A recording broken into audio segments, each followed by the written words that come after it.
awards. We had Micah Parsons on that awards, and there's kind of a civil war now going on with the Dallas Cowboys fans. And we talk about how if you're a fan of a team, but if you criticize a player on the team or you point out how they had a bad game, you point out things that they can improve on, suddenly you're labeled a fake fan. Suddenly you're labeled a pretender. And when people think of Skip Bayless, they don't think fake Cowboys fans. They think of the most creative ways and the most cartoonish ways possible for talking yourself into how a team could get to and win a Super Bowl when they haven't gotten there since VHS tapes were the main consumption of media on a television, and you still had the pixels all scribbly there. You still had the rainbow across your screen sometimes. You still would hear that noise when the VHS tape is jamming, and you're like, oh, is this stuck in here forever? That's the last time the Dallas Cowboys have won it. And Skip Bayless has been there making up excuses for them, making up reasons why you can get there for year in and year out.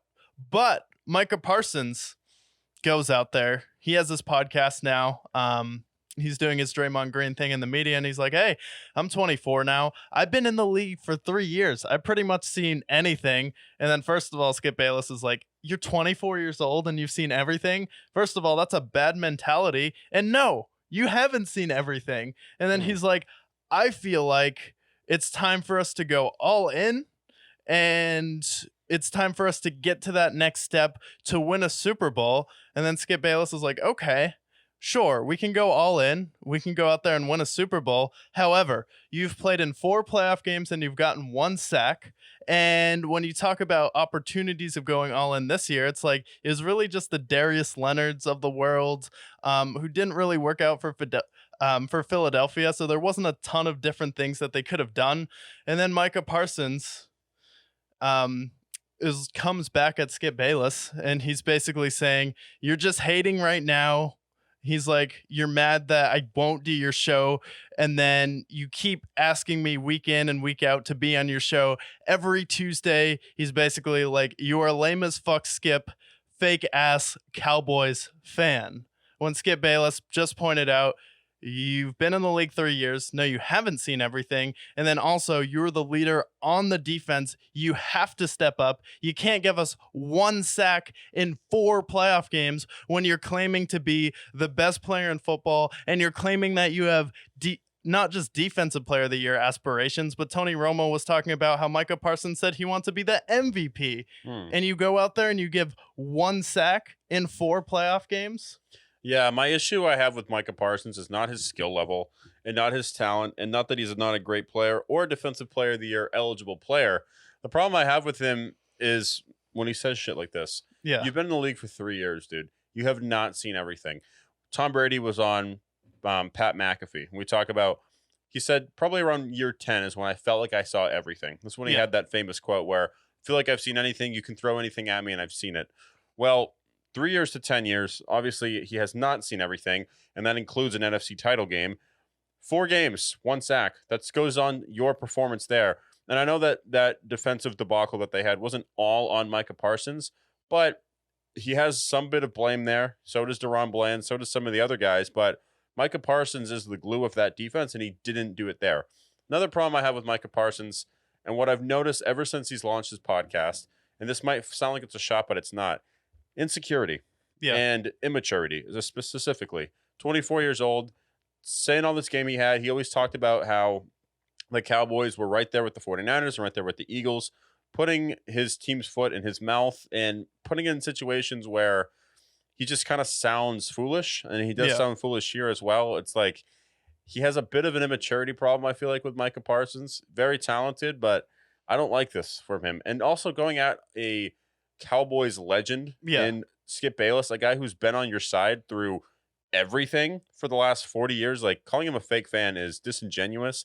And also what he's saying was really not that crazy either. Yeah. He's just like, yeah, you've been in the league for 30 years and you haven't seen everything, but like, you want to talk about like making a game changing move and like going out there and getting the talent you need when you have the talent on your team right now. Everyone was saying that you're the team to beat outside of the San Francisco 49ers. Everyone had you number 2. We knew the Packers were going to beat you. We both picked the Packers to beat you, but everyone else had the Cowboys matching up with the San Francisco 49ers in the conference championship. People were picking you to go to the Super Bowl. So the fact that you're like, we need to go out there and make a big move when you're backtracking on your statement that like, even though we got beat 42-10, we're still right there with the San Francisco 49ers. And then you can still point to games where you had an easy schedule and it's going to get tougher. And then you can point to the 1 sack in 4 games.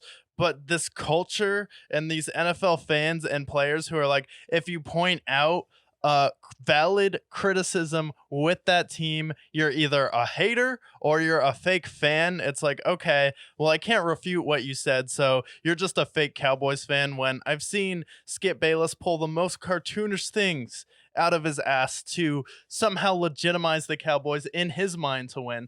Skip Bayless like is the most ride or die fan of anyone I've ever seen, but anytime you're objective with your team, anytime you point out a simple fact or a simple truth with your team, you're suddenly labeled a fake fan or a hater. Like, it's so cheap, and it's mostly just the people like, oh, you're a this, you're a that. It's just a name calling. It's just a cheap like, oh, well, you must be one of these people. I'm going to generalize you in this group with everyone else. And it's like, okay, you don't have enough ammo to refute his point, so you're just going to call him out and call him a fake Cowboys fan. It's like, no, he's been a diehard Cowboys fan, and he makes up the most outrageous opinions, and he's known for being blind because of his Cowboys fanhood and just blindly picking you. It's like he's one of the most dedicated Cowboys fans I've ever seen, and he's gone through so much pain and misery, and he's like, yo, you're the favorite. You're the team to beat outside of the San Francisco 49ers.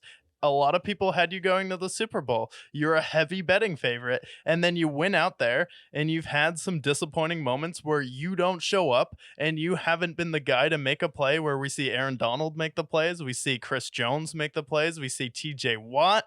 Even though they lost to the Kansas City Chiefs, he opened up that game with a fumble return for a touchdown, making big plays in his playoff debuts. Like, all of the best defensive players have a signature moment in the playoffs, and you're still a young player, but you haven't seen everything.